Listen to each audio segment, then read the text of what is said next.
Hello Year 3, and here is your last English lesson of the week.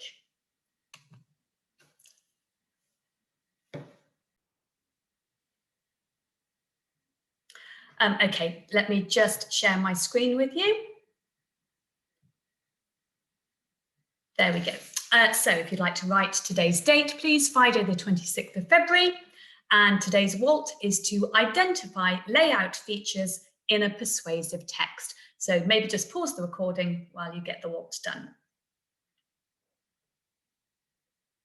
Okay, so today we're going to be looking at our persuasive texts again and looking at our persuasive letter from Fly that we looked at yesterday, that you did your amazing story maps for. And today we're going to be looking at in particular, the layout of that type of text. So have a think about what our writing target is for this term. It's going to be really important for the lesson today. We're looking at paragraphs and how paragraphs are organised around a theme, one idea. So what do we mean by the layout of a text? Have a think for a moment. Okay, so the layout of a text is what it looks like on the page, where it's set out, where the beginning, the middle and the end is, and in particular, the paragraphs. In the letters that we've been using at the moment, a letter has a certain layout because you have to have who it's to at the top and who it's from at the bottom. So that's another layout feature.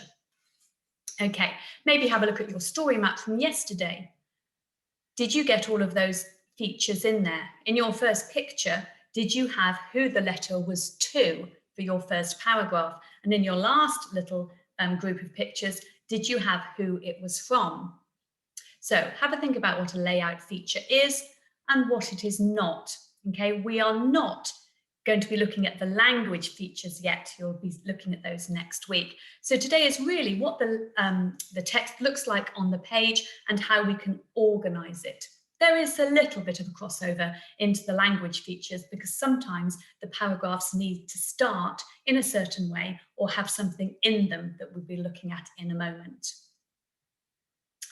Okay, so here's the letter that we looked at yesterday. Here's Fly's letter, but unfortunately it's got a little bit muddled up.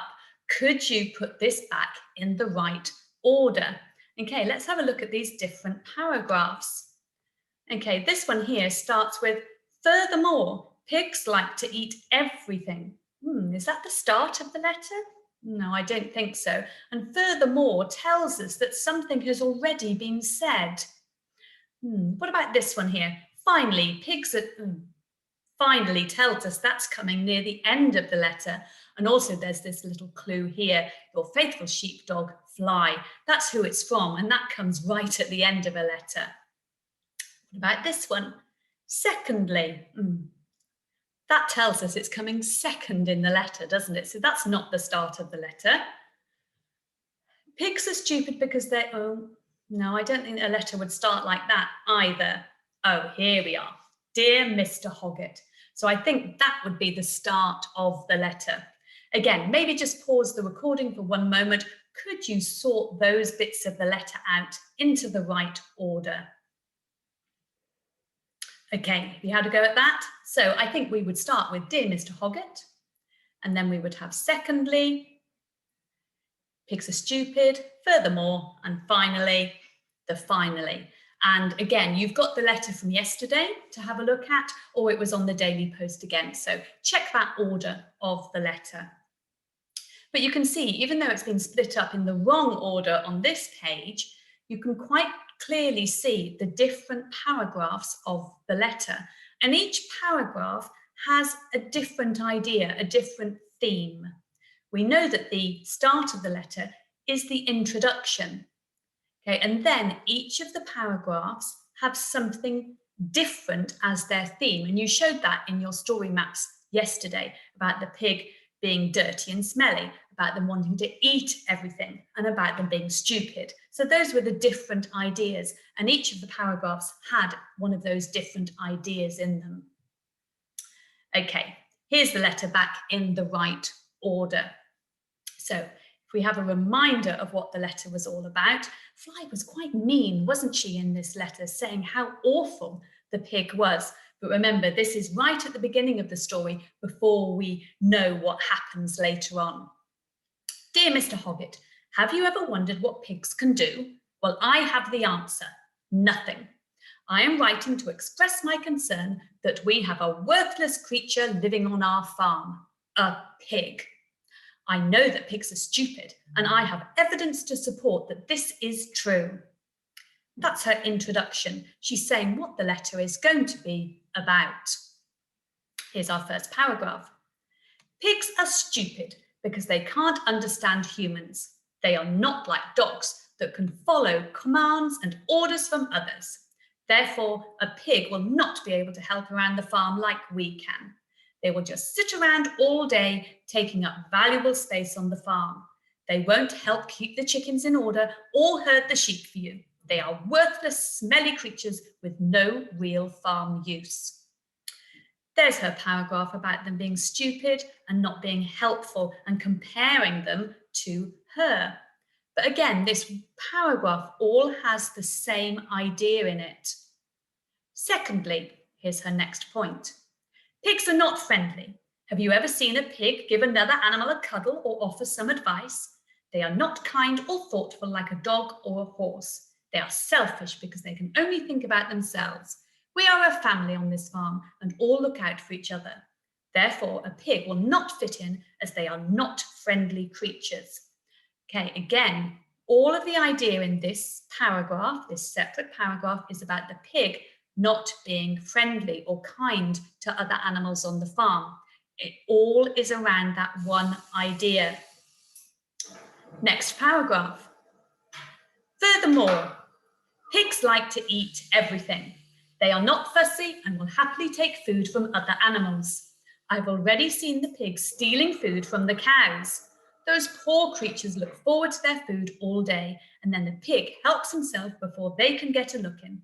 It won't be long before all the poor creatures on the farm are feeling hungry as the pig is taking more than his fair share. Think about the other animals on the farm. Is it fair to them to be sharing their food? Would you like it if someone came into your home and stole your food? A pig is another mouth to feed, as we have enough animals on the farm already. Pigs eat all of their food and then take almost 50% of others' food. Okay, so that slightly longer paragraph has got lots of information in it, but again, it's all about pigs basically stealing other animals' food. And then we have finally our last paragraph. Finally, pigs are dirty and smelly. Surely that is reason enough not to keep them on our beautiful farm. I'm sure that you will agree with all of my reasons and see that pigs are stupid, and therefore we really should not keep the pig on our farm. I look forward to seeing the removal of the pig immediately. Your faithful sheepdog, Fly. Okay, so that was a reminder of the letter and its proper order. So let's have a think. Why is Fly not keen on having a pig on the farm at the start of the story? Well, she thinks all of these things are wrong with the pig, that he's going to be, he's stupid, he's not friendly, he's dirty, and he steals all the food. So we're going to today really think about what that looks like on the page, and we're going to be using Fly's letter again to help us. Do you think she's persuasive enough?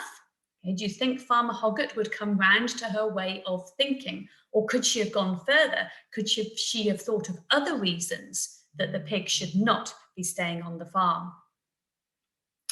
Okay, so let's have a look at this part of the letter. Which part is this? Okay, so it's the start, isn't it? Dear Mr. Hoggett, have you ever wondered what pigs can do? Well, I have the answer, nothing, and so on. So what layout features can we identify here? So this is how it is set out on the page. Not so much the language, not the words, but really how it is on the page. That is the layout. So for a letter, we've got this part of the letter first. Dear Mr. Hoggett. Okay, that is who the letter is to. So we need that at the start of the letter. And then we have our introduction paragraph. So this is one paragraph, And we know we've got things like questions in here. We've got our rhetorical question, but that's more of a language feature, which you'll come on to. But this is one paragraph, an introduction paragraph, and it says really what the letter, the whole letter, is going to be about. That's the idea of this paragraph, is to introduce everything else in the letter. So he's saying it's about the pig, why it's a worthless creature, and now she's going to tell you why. That's the evidence to support this. So our first paragraph, the layout is we've got our Dear Mr. Hoggett, and then a paragraph introducing what the rest of the letter is going to be about.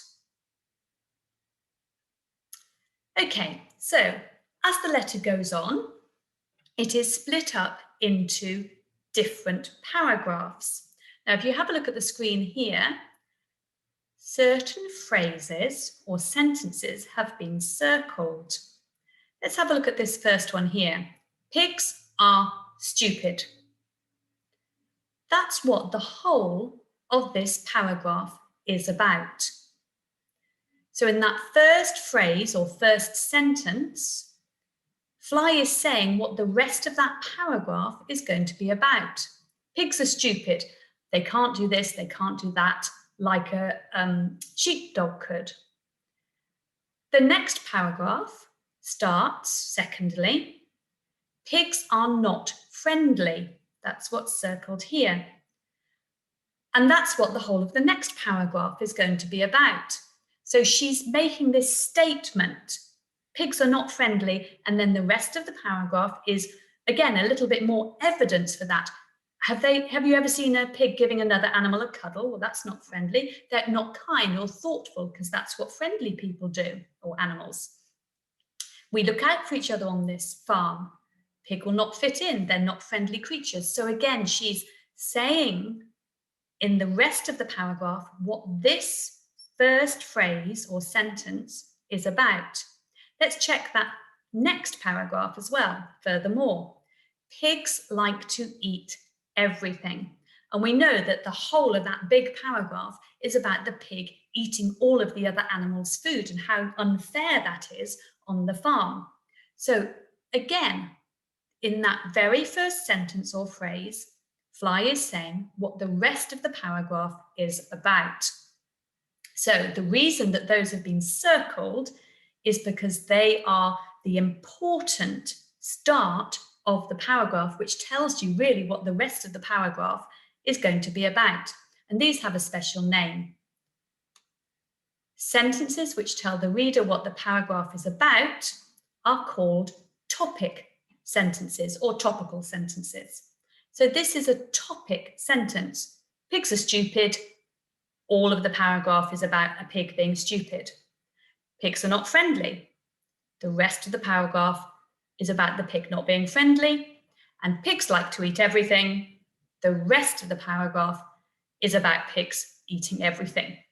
So these topic sentences are a layout feature because they tell you what the rest of the paragraph is going to be about. Okay. Another way that the letter has been organised is with some of these words. Can you remember what these are? Let's have a look at the start of this paragraph. Secondly, and then our topic sentence. This one starts, furthermore. What do we call those? Can you remember? We have met them before. Why have those been highlighted?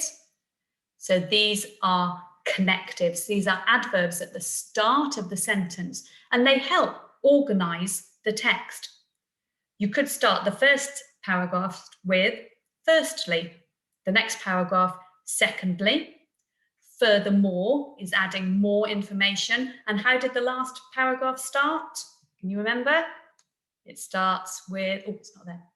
It starts with finally. Okay, so these connectives, these adverbs tell you the order of the paragraph. So that is another layout feature.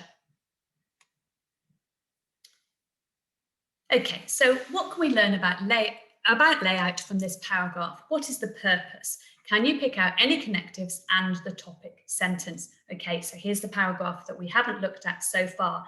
Can you spot any connectives? And is there a topic sentence for this last paragraph? So what can we spot here? Well, first of all, I can spot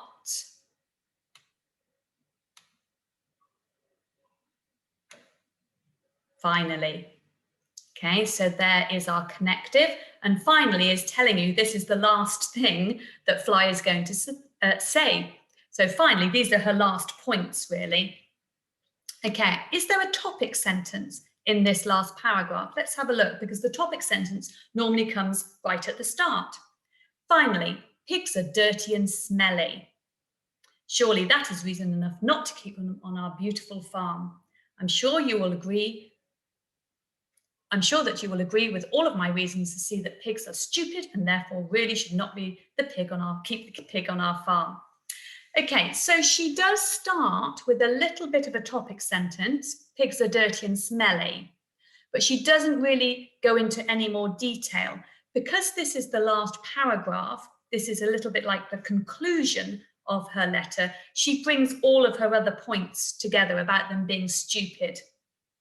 And all the other things that she's mentioned. And she wants the pig to be removed straight away from the farm. So pigs are dirty and smelly is a topic sentence, but there isn't too much other information about the pigs being dirty and smelly. So maybe that could have been another whole paragraph about pigs being dirty and smelly and spreading disease or making everything smell horrible on the farm. And she could have gone into some more detail there.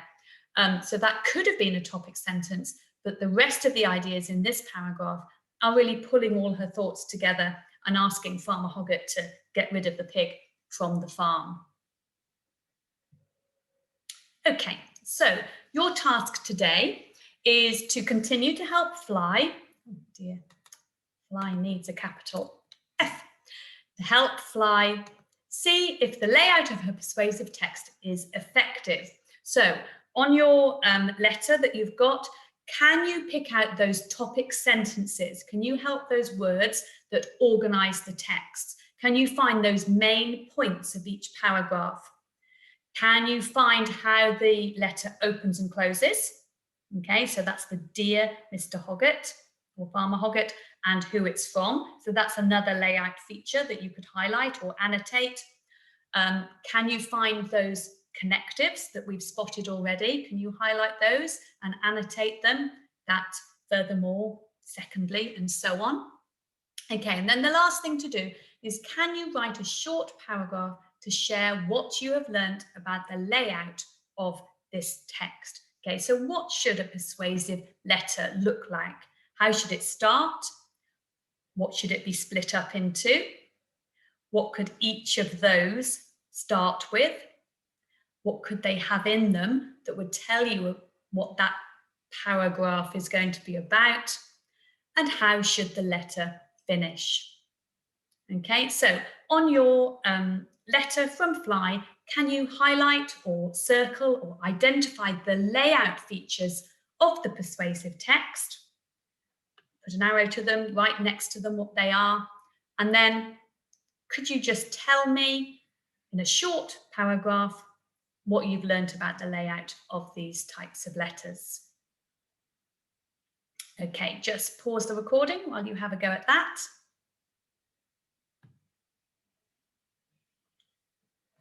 Okay, and if you're back, what have you learned about the layout of these texts? If it's a persuasive text, what should it have in it? Well, as this is a letter, it should have that start and it should have that finish of who it's to and who it's from. It should have a short introductory paragraph of what the rest of the letter is going to be about. It should then be split up into paragraphs with maybe a connective at the beginning, firstly, secondly, furthermore, finally. That last paragraph should be a little bit of a conclusion, bringing all of the ideas together. Each paragraph could also have a topic sentence saying what the rest of the paragraph is about. Remember, a persuasive text is not the other types of text that we've done so far. It's not a poem, it's not a story. Okay, this is a different type of text today. Okay, well done, everybody. I hope you enjoyed that today.